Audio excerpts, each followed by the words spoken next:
Basically, how I got into biking was when I was like 6 years old. My dad started me off on a motorcycle before a bicycle, and since then I've just been on motorcycles and bikes all my life.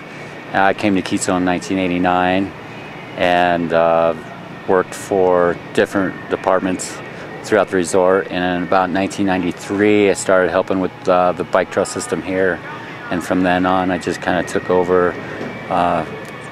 And just started making this a downhill biking resort. In 1993, when I started helping out with the existing trail crew, there was just a little trail crew that would do anything from skiing, and then we decided Keystone as a resort to start a mountain bike program, and we just grew with that. And since I was already in the doing races and riding and do motorcycles and stuff, I just started gaining the knowledge. We went to a couple trail schools from IMBA and the Colorado Outdoors program, and then we started to just go. At the time, there was like no suspended bikes. You know, it was just hardtails and no front suspension. And then this front suspension came along, and then so we started making things for the suspended bikes. And now the industry is still going strong, and the technology. So every day or every week, it could be a challenge on making stuff for the downhill community, and from anywhere from the beginners, the never-evers, to the expert riders. So there's been a lot of changes through the whole industry with biking and stuff. So you just have to keep up with the industry standards and make sure everything's fun and sustainable, no erosion. And half the time you can make something fun, and the erosion won't happen because you're making something fun. So it's both win-win for the rider and for the environment. Our train goes from green to double black, and the green is the easiest we offer here. And we actually have another trail.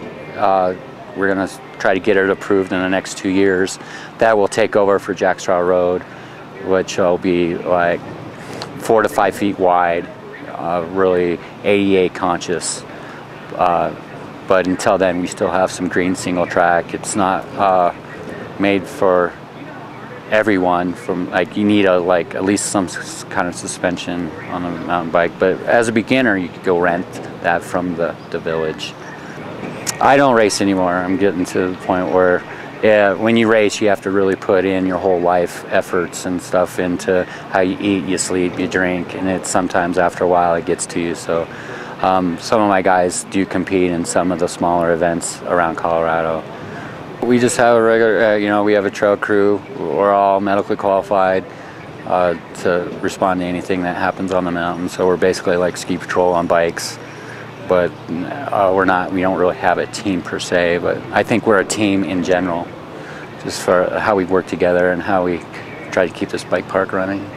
I ride 4 to 6 days a week, either cross country or downhill.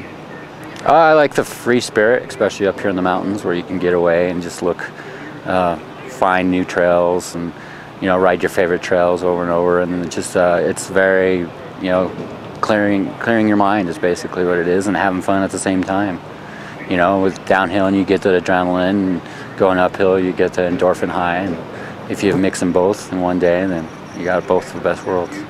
Basically, we're trying to grow our business internationally. There's a few international people that we've met, from Germany, France, Switzerland, folks like that. But we basically have a lot of people from the Front Range love us. We've got the Front Range market down, but I think we need to expand.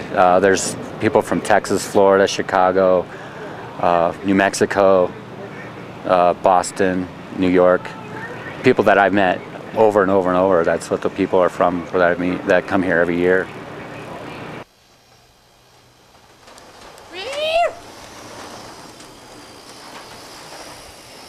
Get some!